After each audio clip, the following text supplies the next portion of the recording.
Dans un exercice, généralement, on vous donne deux courbes de nature différente sur le même graphe. Mais il faut faire attention sur les axes. Là, il y a un axe sur lequel on peut lire les valeurs de la tension. Et là, c'est l'axe sur lequel on va lire les valeurs de I. Et dans un exercice, faites attention de quel côté il faut lire. D'accord? Donc, la première des choses, on va tracer ces deux fonctions, UC de t et I de t. Mais généralement, on vous les donne dans un exercice, sous la courbe A et la courbe 2. Et on vous demande de reconnaître laquelle est celle qui représente UC et laquelle qui représente I de t. D'accord?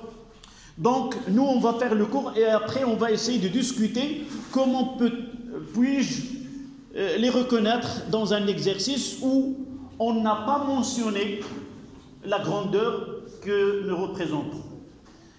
Donc, je vais prendre en orange UC de t. UC de t. C'est E cosinus de 2π sur T0 fois T. Je ne vais pas utiliser 1 sur la racine carrée de LC. Pourquoi? Parce que j'ai c'est le temps. Et la grandeur, là, caractéristique, est T0. D'abord, c'est une fonction qui est périodique, de période T0. La valeur maximale, c'est E. Donc, je vais essayer de choisir E là.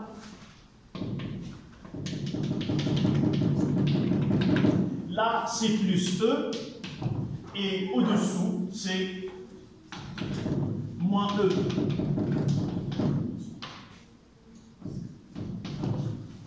D'accord? Il suffit de connaître la valeur à l'instant t est égal à 0 et par la suite, tracer la sinusoïde d'une fonction qui est périodique. Voilà la période. Donc, à l'instant t est égal à 0, quelle est la valeur de UC0?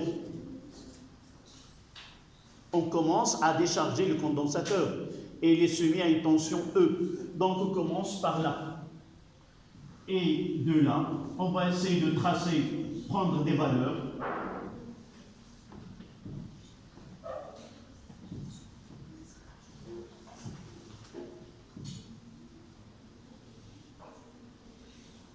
Voilà.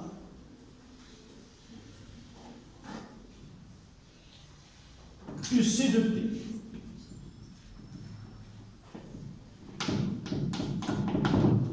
D'accord? C'est une fonction qui est périodique de période t. Vous pouvez vérifier lorsque t est égal à t0 sur 2. On remplace t là. On aura cosinus de pi. Cosinus de pi, c'est moins 1. Donc c'est moins 1 fois c'est moins 1. Si vous prenez t, donc ça sera cosinus de t, ça sera t0. Non, vous pouvez chercher, là c'est t1 demi, là c'est t0 sur 4, et ainsi de suite. Là c'est 3t. Je ne vais pas les mettre tous. Alors, si on a UC intégral T0, oui, cosinus de 0, c'est A, c'est E, là. Voici le 0, c'est E. D'accord? Et on fait maintenant avec la couleur verte. On va tracer I de t. À t est égal à 0, je vais le mettre. I de t est égal à Im cosinus de 2π sur T0 fois T plus π sur 2. D'accord?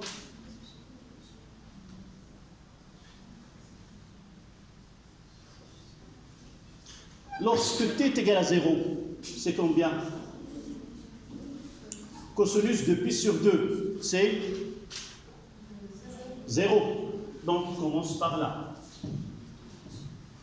Je vais essayer de prendre là. Essayons de T0 sur 4, ici. remplacer T0 sur 4. T0 sur 4.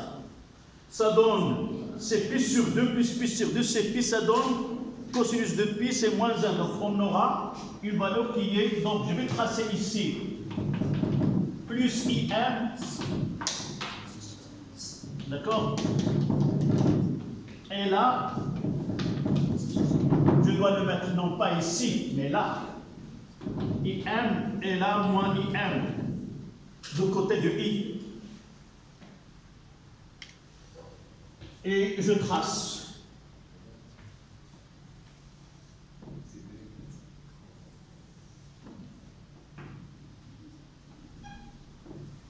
Et vous constatez, lorsque l'une des fonctions maximales, l'autre est nulle.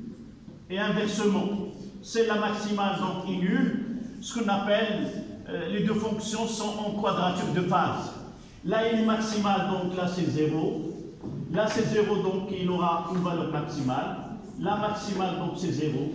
Là 0, donc une valeur maximale. Et là, maximale, c'est 0.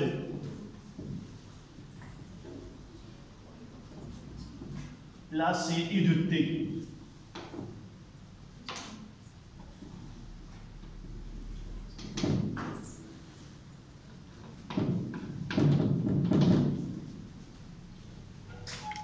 D'accord?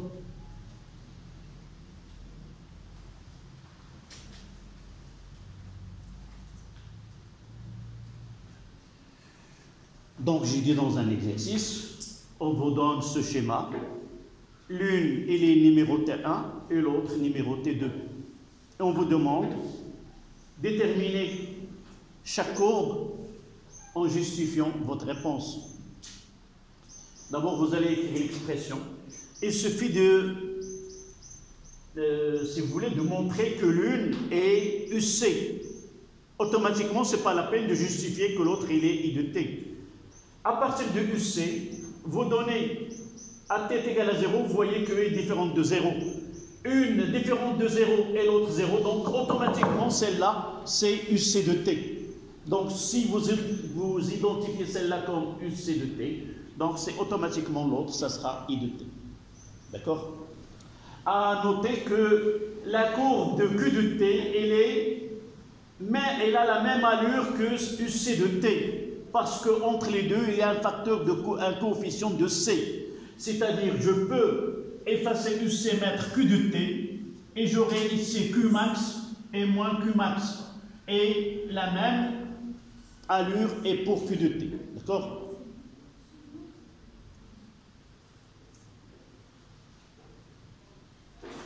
Vous voyez que les deux courbes sont décalées. C'est-à-dire, d'une autre manière, que la tension aux bornes de condensateur varie entre deux valeurs extrêmes, plus E et moins E, et l'intensité dans le courant varie entre deux valeurs extrêmes, plus IM et moins IM. Et nous voyons que les deux grandeurs n'auront pas la même valeur extrême en même instant.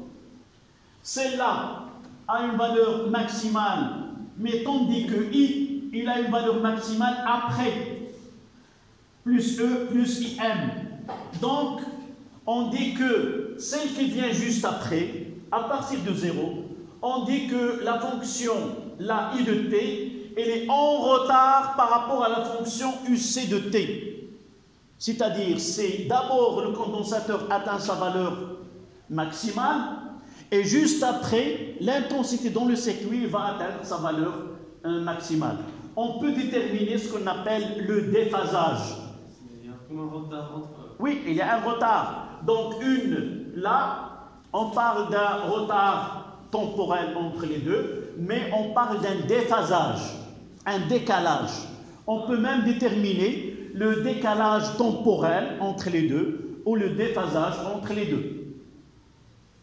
Le déphasage, c'est faire la différence entre les deux. Donc, entre les deux courbes,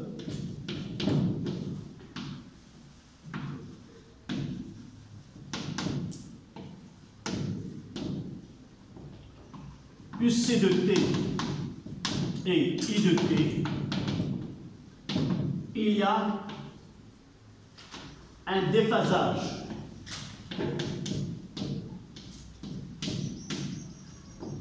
On va mettre la valeur absolue de ces déphasages.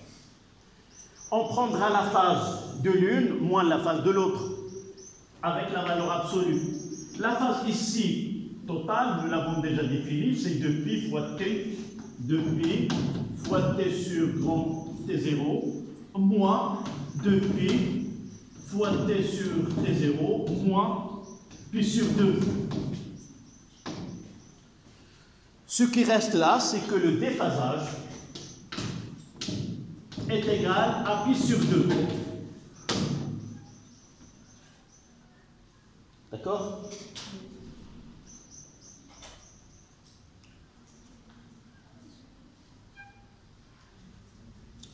On peut déterminer le décalage, si vous voulez, temporel entre les deux.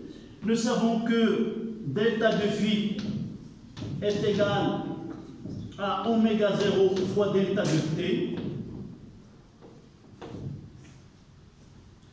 Et de là, on peut tirer que delta de t est égal à delta de phi sur oméga 0.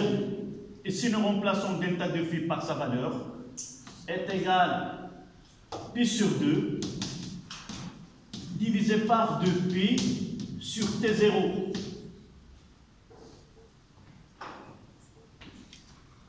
Et de là, on peut tirer que c'est pi sur 2 fois T sur 2π, ça donne delta de T, combien? C'est T0 sur, je vais le faire ici.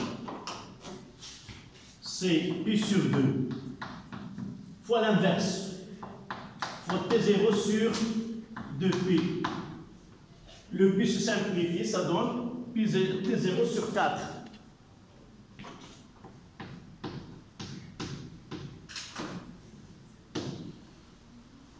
Et là, voilà, si vous prenez entre celle-là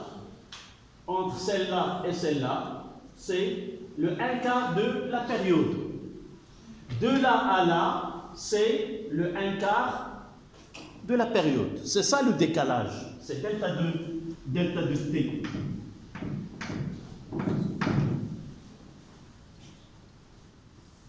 Là, t sur 4, t sur 2, 3t0 sur 2, t0. Et vous voyez que le décalage ici, c'est toujours delta de t. Dans ce schéma, c'est une division. Et c'est pour cela qu'on dit que les deux fonctions sont en quadrature de phase. Les deux fonctions sont en quadrature de phase. UC de t et I de t sont en quadrature